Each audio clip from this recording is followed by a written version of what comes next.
Hey guys, welcome back to another video, and today I'm reviewing a camera that my brother actually picked up like a few weeks ago, and he let me borrow it, and I've been using it for about a week and a half to about 2 weeks, and that is the Ricoh GR IIIx.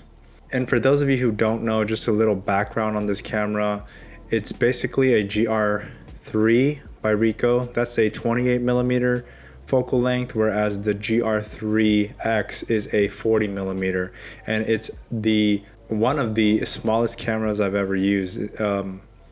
It's an actually like pocket camera, because I used to think honestly like the X100V is like a small pocketable camera, and it's small, you know, relative to other like giant cameras, but when you see this thing, there's not really a comparison in terms of size. That's where it like really differentiates itself.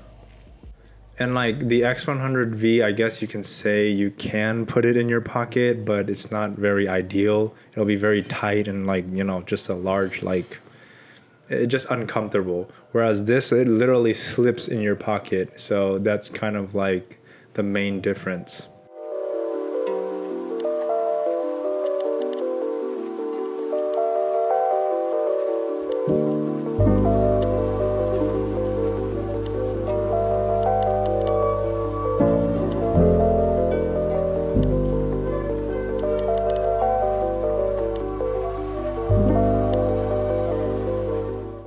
So as you can see, I've already started comparing it to the X100V. Not only is it because I've had a lot of experience with the X100V, almost 3 years now, it's also because this is the camera that's probably compared to the most with the Ricoh GR3 and the GR3X.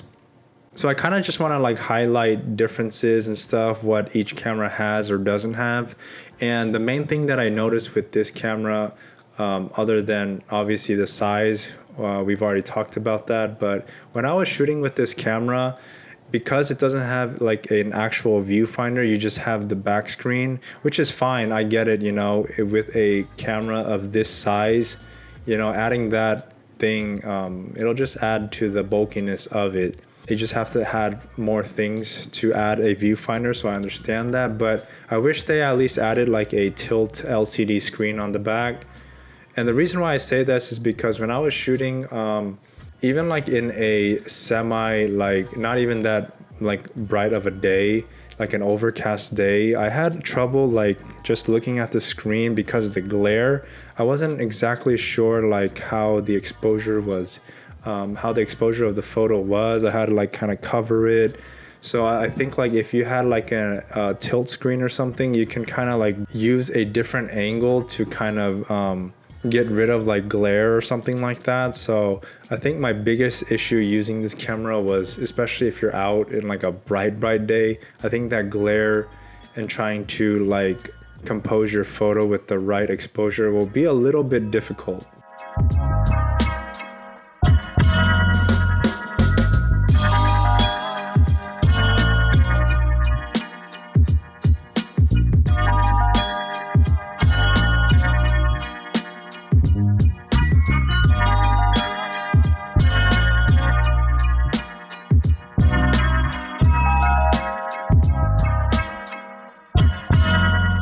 Because compared with my X100V, again, this is my use case, so I'm not saying whatever I'm saying right now is like the right way. I'm just saying what I prefer and whatnot. But the electronic viewfinder in the X100V, I love that thing. I use it all the time, especially on a bright day. You just look right through it, and the exposure that you see in there is exactly how the image is going to turn out. And obviously looking into a viewfinder, you get absolutely no glare. So honestly, I look through that thing even when I'm looking back on my photos, because it'll display your like the pictures you've taken. Sometimes I look through there just to see all the details of a photo rather than just look at the back of the screen. So having that electronic viewfinder for me personally, it's nice, and I prefer that. Another thing that the X100V, that the Ricoh GR IIIx doesn't have, and this is kind of like a preference thing, is a flash. I know flash isn't necessary, It's built-in flash, so it's nothing like crazy, but you know, sometimes you're at a party or whatever, you want kind of like that flash look. And if that's something important to you, the X100V has that, whereas the GR IIIx doesn't.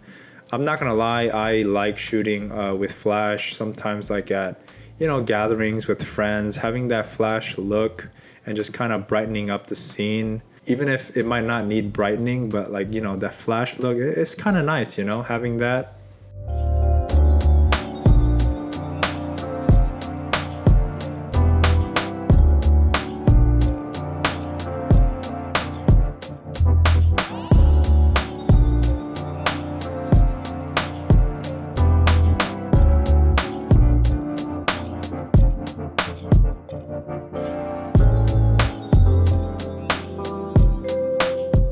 And also, the X100V does have a slightly better aperture. It goes down to f2, whereas this, I think, the GR IIIx goes to like 2.8. Again, nothing that's probably gonna make too much of a difference unless you're just like shooting open wide all the time.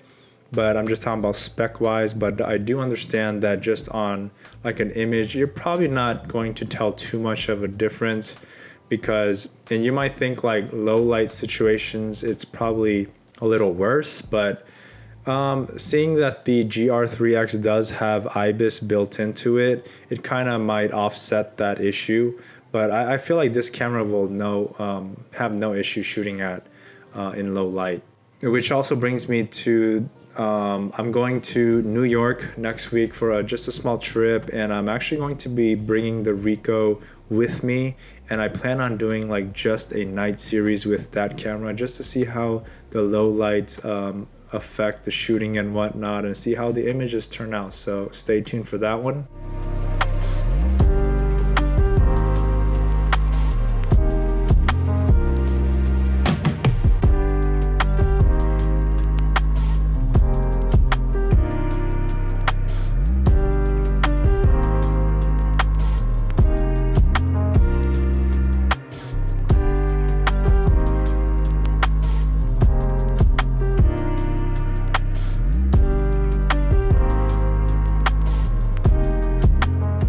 What I did love about this camera is, again, the size is just so nice to have.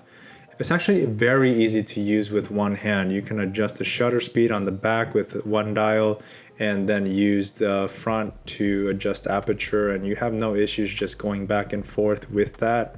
And I do like the fact that it comes with a small strap, so if you're ever scared to like drop it or whatever while you're messing with settings, you do have that hand strap, and it's so lightweight, so small that it just fits perfectly. As far as image quality goes, I think both cameras are just great. I loved the images that this camera produced. It's very sharp, and a lot of you might be thinking, oh, but Fuji has like film recipes. The Ricoh actually allows you to set your quote unquote film recipes or simulations, so that's actually not going to be an issue.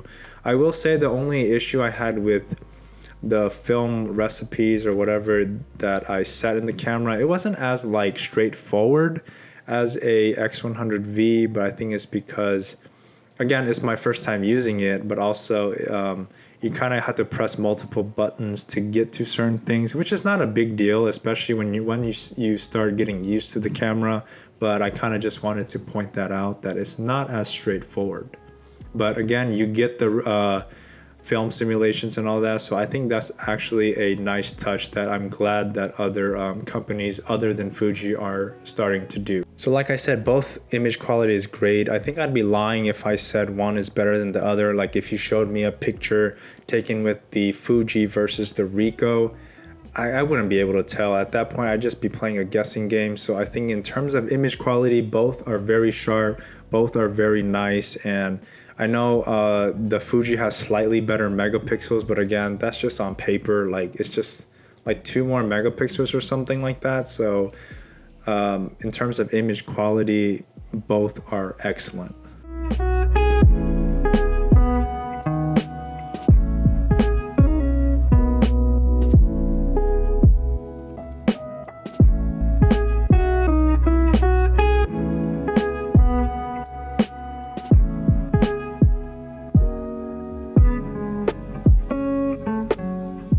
So naturally, I know people will want to know, well, which one's better, you know, which one should I get?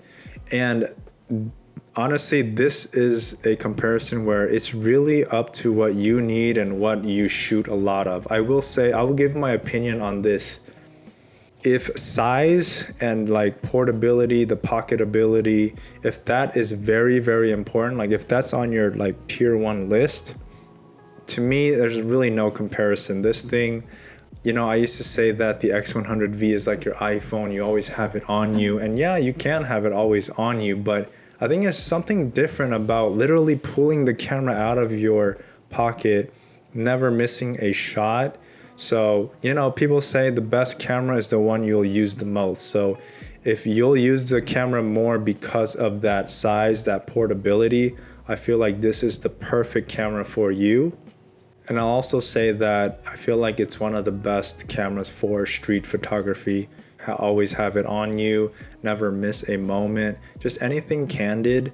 You can literally give this camera, I feel like, to, you know, like a 10-year-old, tell them to go, you know, snap some photos and they'll know how to use it because it's so easy, because it's so light, and obviously you'll get great images out of it. So in terms of like capturing candid moments, this camera is honestly hard to beat. Now, if you want something more that's like trying to replicate a film camera, kind of like analog feel to it, there's really no comparison there, because the X100V was kind of meant and kind of built for that, trying to emulate like a film camera in the sense of like the dials and whatnot and having to adjust certain things. So if you want that feel along with, you know, quality of image and all the built-in stuff that I said, you know, regarding flash, regarding like the electronic viewfinder, then that's the perfect camera for you. So, you know, do your own research and whatnot, but I will say these two cameras, you can't say one's better than the other, especially when it comes to image. Both are great. I think it's more of a use case and what you'll use it for. So I hope that helps you a little bit. So I hope you guys enjoyed that one. Please subscribe to the channel if you haven't already, and please leave me a comment, you know, let me know your thoughts on this camera. I actually respond to every single comment, you know. So, and please like the video. It really does help my videos get out there for more people to watch. And again, thank you for watching, and I'll see you guys in the next one. Peace.